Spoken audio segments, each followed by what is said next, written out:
The Death Deck is a card game that has prompts to help family and friends start conversations about end of life. Keiro invited some staff members to take turns asking and answering some of these questions together. You're approaching the end of life. Others are making your healthcare decisions.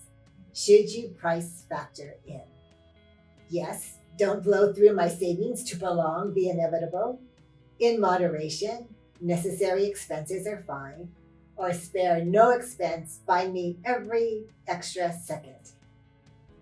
I think in moderation, just things that also make it easier for my family to take care of me so they're not like, being my constant caregiver. But definitely don't blow through all your expenses just to, extend my life. That's definitely something that I'm gonna have a very expensive funeral. No, I'm just kidding. No, definitely the living, life is for the living kind of thing. It always comes down to quality of life. I've had many conversations with my children, my two daughters, about what interventions I would want. Don't prolong my life if there's no quality to it. How would you say those conversations with your family have gone, like with your daughters? I think they've gone really well. They understand, my wishes, and I just tell them, just follow my wishes and you won't feel guilty. Alrighty. Talk about a person in your life who you would consider wise. What have you gained from them? I'm going to have to say my dad. He was really, I think, the inspiration, for me. He was, he was kind of tough on us, growing up. And I always felt as though, I wanted to, to meet his expectations.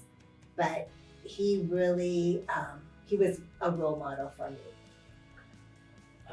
I would probably say my mom. She's built in me, I think, my work ethics and how I go about my kind of day-to-day and my lifestyle. Also, I would say for my mom, she probably was very tough on me growing up. She used to tell me all the time that she would never hire me to work for her. And so I can talk to you. but so I think based on that, I think it kind of really drove me to say, what kind of person should I be to be able to work for my mom? So I think like me being 31 years old now and my mom getting to see me be, I'm getting a little emotional too, but I feel like she might say like she's proud of who I am too. So yeah, that's awesome. I'm a sympathetic crier, so now I'm crying. If a drug was created to provide immortality, would you take it? A, totally. Who wouldn't want to live forever? B, nope. One lifetime is plenty. C, maybe if I could lock in my hottest age. I would say that's an easy no for me. Having a limited kind of lifeline or lifetime, I think that really allows you to maximize your experience, right? So if you were to live forever, then I feel like there's no sense of urgency to make sure you get things done or do things for or with people. It would depend whether I have enough medications to give to all of the people that I love so that, they could live in immortality with me. Because if not, no, I wouldn't want to. Yeah. Oh, I agree with both of you. I think not living forever means you appreciate everything that's happening, and you also they say, if you live your life right, once is enough type of thing.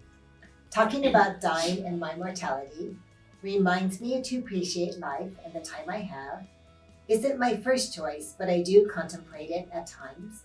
It literally is the last subject I care to discuss. May I be excused now?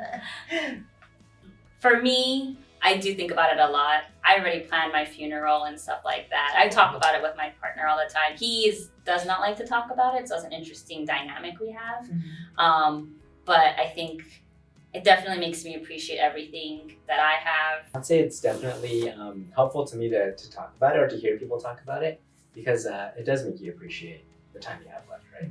Yeah, it reminds me to appreciate life, definitely. I have been saying recently that I have a lot more years behind me than I have ahead of me. And so, thinking about, what more do I want to accomplish and, how do I want to, to live the rest of my life.